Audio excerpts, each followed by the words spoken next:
my name is Baobao Zhang, and I'm one of the multimedia editors at the Yale Daily News.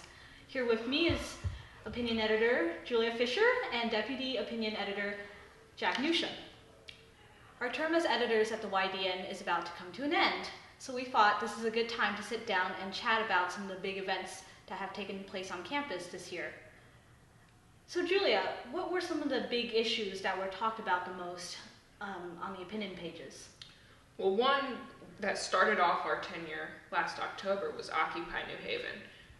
They set up camp on the green right across from Old Campus and were there for basically all of the last academic year. There were a lot of students talking about that, talking about their involvement in it, talking about their opposition to it. We had an Occupy New Haven movement that some people wrote about. And some students were even talking about the bigger movements in New York and across the world. Yeah, there were also a couple run-ins and personal confrontations between some students and some occupiers, some who supported the occupiers, some didn't. And that generated its fair share of news and comment as well. I think one thing that was interesting about Occupy was to see how involved some students got. I think this was very much a year, maybe because of the upcoming elections, but it was a year where student activism really took a leading role on campus. We saw students for the first time becoming interested in Yale's involvement in Yale and NUS College in Singapore. That had been an issue that the board before ours had been writing editorials about, but students hadn't been all that interested in it. And this year it really took on as a topic that people were debating fiercely both on and off the page. Very strong opinions on both sides. People were talking about whether we should be going to Singapore at all, though ultimately that is a moot point. The college is going to open in under a year. So I think the question now isn't so much whether we should be there, but what is the right way to run this school that Yale's name is going to be attached to.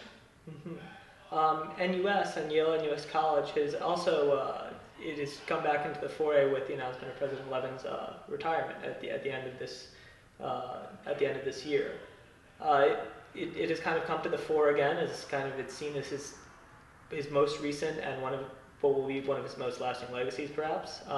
We have also seen some genuine student activism rise, not just like the response on the pages that Julia was talking about, but also groups like the Yale Syndicate, Students Unite Now. They've also been rallying for greater student say in the presidential search and a variety of issues that are beyond what they've really spoken out about the year before. Well, thank you.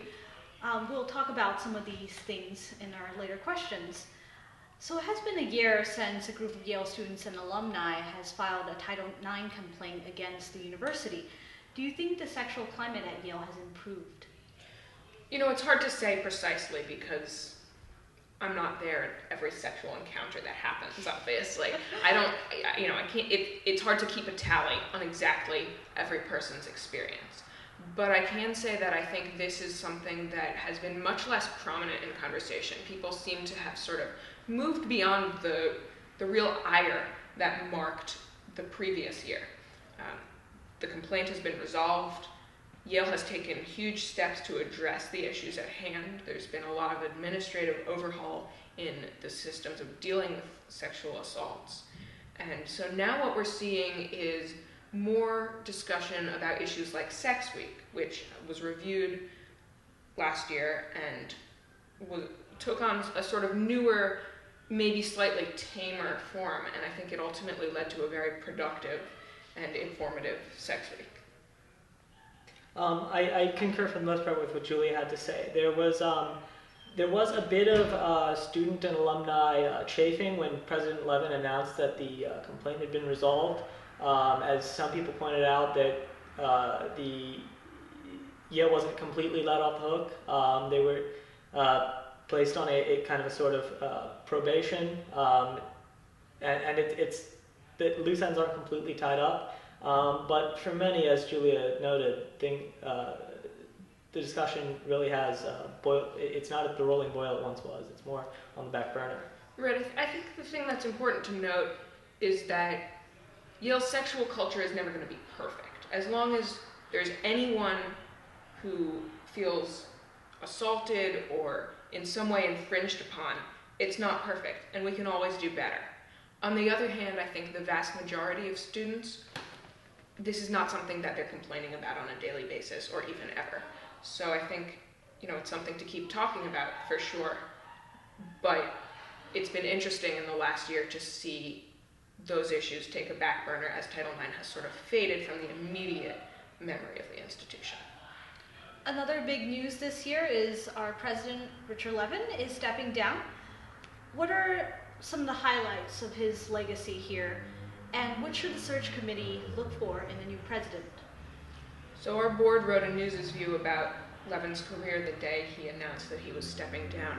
And as we said there, I think the lasting legacy of his presidency will be that he's really stepped up Yale's public image. He's really transformed the physical plant, improved relationships with New Haven, improved the areas of New Haven around Yale. And I think all of this is with a mind towards globalization. Education is changing as the world expands, as education moves more and more onto the internet.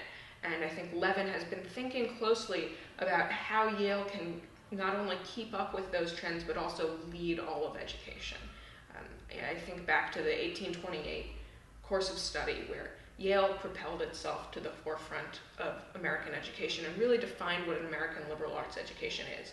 I think Levin's mission has been to try to do that in the 21st century. Right, really being one of the longest serving presidents of Yale. As Julia mentioned, Yale has undergone a massive expansion. It is not the people can't really make that association that they did in the 90s, that Yale was in a bad way, both in terms of the city that it was in and in terms of its stature. Our endowment is booming. Many of our facilities have been renovated or built up.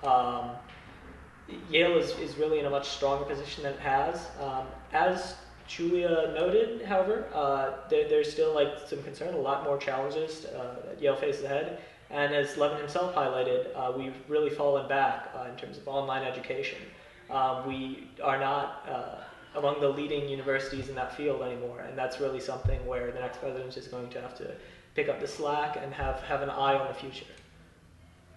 I think it'll be interesting to see how this presidential search continues over the next few months, whether we want to have a president who comes from Yale, who has Yale degrees, someone in the sciences, the humanities, the social sciences. I think those will all be questions that people will be considering, even if there's no student representative on the body choosing the president. This is definitely something that students should be talking about, professors should be talking about. This is really a great opportunity for everyone connected to Yale, I think, to think about what it is that Yale stands for and how to keep Yale Yale as expansion continues. So one of President Rick Levin's big projects is Yale and NUS, and as you mentioned earlier, this project is moving forward. What can the new president after Levin do, and what can his or her administration do to address concerns about, say, free speech at Yale and NUS? Well, it seems every day we seem to be learning new things that are raising eyebrows, whether it was the small controversy that arose when Pericles Lewis interviewed with the Wall Street Journal about student activism on campus, or new developments that we'll be finding out and are looking into about the niceties of Singaporean law and the intricacies, the corners that will make the student experience at Yale and NUS be very much different than it is at Yale.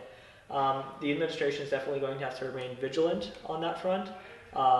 This is really, this isn't just a name, this isn't just,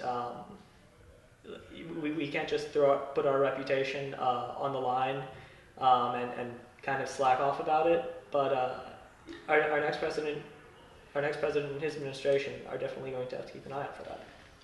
I think for the most part, though, I agree with Jack that this is a very serious concern. And it's something, if anything, I would say the weak point of President Levin's administration has been on free speech. You have Yale and NUS opening up in a country that very much curtails free speech. We had a scandal about Sex Week where Levin didn't quite shut it down, but wanted to sort of limit it and make it a little bit less titillating, as the committee's report put it. And in recent years, we've also had this scandal with the Danish cartoonist, I think 4 or 5 years ago. So Yale's track record on free speech has not been the greatest lately, and I really hope that's something that the next president will commit to improving. On the other hand, I think at Yale and NUS, they have their own president now. This is Pericles Lewis's job to make sure that even in a country like Singapore, Yale and NUS can be a haven for free speech and can bring the liberal ideals of Yale to Singapore. Okay. Speaking of administrators and regulations, this year, Yale has restricted regulations regarding off-campus parties and tailgates. A lot of students have expressed resentment about these measures. Do you think these policies will ultimately be effective? No, for the most part. I think they're well-intentioned, and these are really serious issues that the university maybe should be doing something to address. I just don't think these are the right ways of going about it.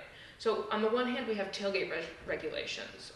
The first home football game, I believe, was this weekend, and kegs were banned at the tailgates, and there was no tailgating allowed after kickoff. We're starting to look more and more like Harvard.